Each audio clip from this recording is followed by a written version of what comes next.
আসসালামু আলাইকুম। ডিজিটাল প্রযুক্তি ষষ্ঠম শ্রেণী।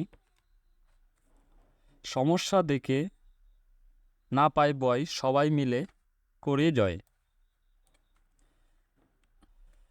আমরা প্রতিদিন বিভিন্ন সমস্যার সম্মুখীন হই, যার অনেক কিছুই উপযুক্ত তথ্যের মাধ্যমে আমরা সমাধান করতে পারি। ডিজিটাল প্রযুক্তি বিষয়ে শুরুতেই আমরা আমাদের আশেপাশের কিছু সমস্যা খুঁজে বের করার চেষ্টা করব, যে সমস্যাগুলো কিভাবে উপযুক্ত তথ্যের মাধ্যমে সমাধান করা যায় সেটিও অনুসন্ধান করে অন্যদের সচেতন করব। সেশন 1, খুঁজে বের করি একটি দৈনন্দিন সমস্যা। গত এক সপ্তাহে তুমি কি কি সমস্যার সম্মুখীন হয়েছো তা তোমার পাশের বন্ধুর সঙ্গে আলোচনা করো এবং সবাই মিলে 10টি সমস্যা চিহ্নিত করো। আমরা বলেছিলাম তথ্যের মাধ্যমে আমরা আমাদের সমস্যাগুলো সমাধান করব। তাহলে প্রথমে আমরা তথ্য কী, তথ্যের উৎস কী এবং তথ্যের অনুসন্ধানের বিভিন্ন উপায় নিয়ে আলোচনা করব। তোমার নাম, তোমার বয়স, তোমার উচ্চতা, তুমি কোন বিদ্যালয়ে পড়ো, কোন শ্রেণীতে পড়ো, এইসব কিছুই হচ্ছে তথ্য। তোমার চারপাশে তাকিয়ে দেখো, সবাই তোমার বন্ধু, কিন্তু তোমাদের মধ্যে কিছু মিল যেমন আছে তেমনি কিছু অমিলও আছে। চলো আমরা ঝটপট কিছু তথ্য বের করে ফেলি। তোমার সুবিধার জন্য নিচে একটি সারণী বানিয়ে দেওয়া হলো, যেটিতে তুমি একজনের তথ্য সংগ্রহ করতে পারবে।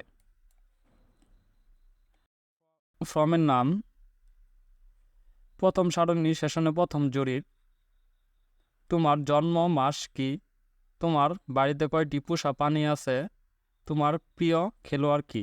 দেখো এটি কিভাবে পূরণ করবে।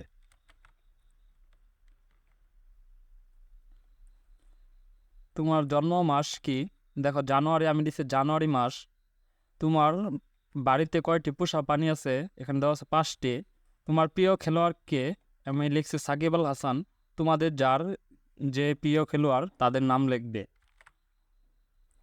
তথ্যের প্রয়োজনীয়তা, আমাদের দৈনন্দিন জীবনের প্রতিটি ক্ষেত্রে তথ্যের প্রয়োজন হয়।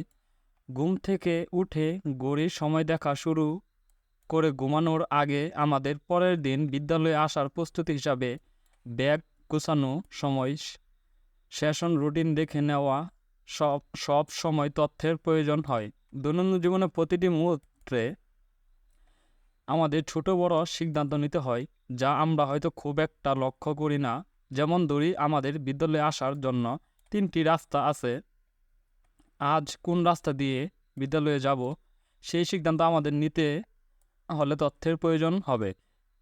আরেকটি উদাহরণ হতে পারে, আমাদের কয়েকজন বন্ধু বাসায় বেড়াতে এসেছে, সবাই মিলে কিছু একটা খেলতে চাই। আবহাওয়া ভালো থাকলে আমরা মাঠে গিয়ে খেলবো। বৃষ্টি হলে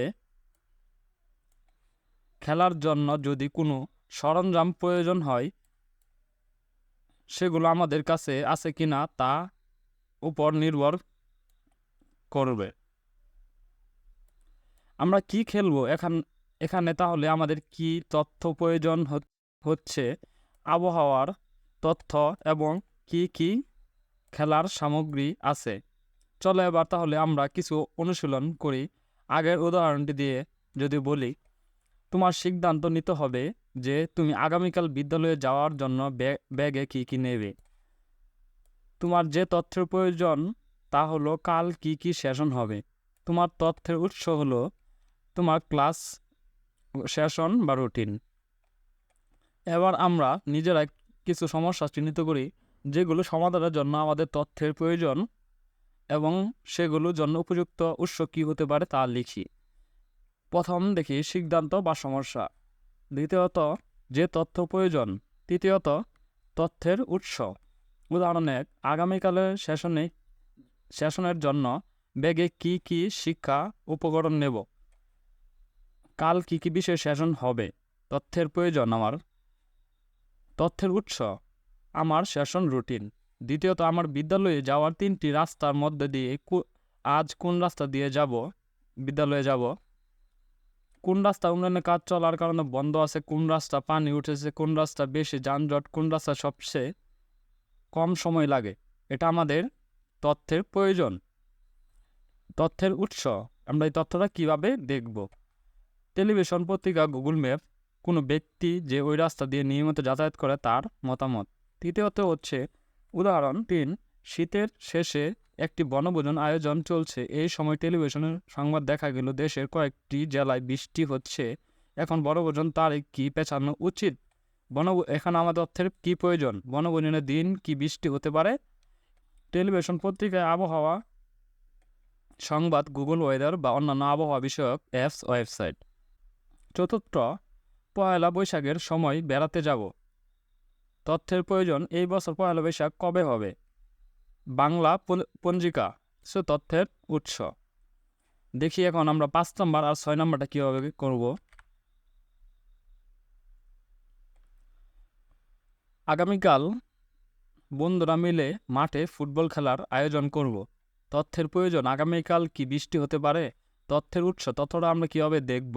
টেলিভিশন, পত্রিকা, গুগল ওয়েদার বা অন্যান্য আবহাওয়া বিষয়ক ওয়েবসাইট। 6 নম্বর, সিলেট ঘুরতে যাব বা বিভিন্ন জায়গায় আমরা ঘুরতে যাব। কিভাবে সিলেট যাব? তথ্যের উৎস, গুগল, ইউটিউব, বাংলাদেশ ওয়েবসাইট ভ্রমণ বিষয়ক। আমরা নিশ্চয়ই এই অনুশীলনের মাধ্যমে বুঝতে পেরেছি যে আমাদের সমস্যা বা প্রয়োজন অনুযায়ী আমাদের ভিন্ন ভিন্ন তথ্যের প্রয়োজন হয় এবং বিভিন্ন তথ্যের জন্য উৎস হয় ভিন্ন ভিন্ন। আগামী সেশনের জন্য প্রস্তুতি এবং বাড়ির কাজ। আগামী সেশনে আমরা এই বিষয়গুলো দেখব। আজকে আমরা খুঁজে বের করলাম প্রতিদিন আমাদের কত ছোট ছোট সমস্যার সম্মুখীন হয় আর সমস্যা সমাধানের সিদ্ধান্ত নিতে হয় এবং জানলাম তথ্য আমাদের সঠিক সিদ্ধান্ত নিতে সহায়তা করে। আজ আমরা বাড়িতে গিয়ে চিন্তা করব আমাদের জীবনের সঙ্গে সম্পর্কিত আমার আশপাশে কী সমস্যা আছে তা নিয়ে আমাদের প্রশ্ন এবং উপযুক্ত তথ্যের খুঁজে পেলে আমি ওই সমস্যার সমাধান করতে পারবো। পরিবারের সদস্যদের সঙ্গে আলোচনা করব। পরের সেশনে আমরা শ্রেণীকক্ষের সমস্যাগুলো নিয়ে আলোচনা করব। কাজটি বুঝতে না পারলে শিক্ষককে প্রশ্ন করতে পারি। ধন্যবাদ শিক্ষার্থীরা। আগামী সেশনে আমরা দেখব সেশন 2, সমস্যা পেলাম, এবার খুঁজব সমাধান আছে কোথায়।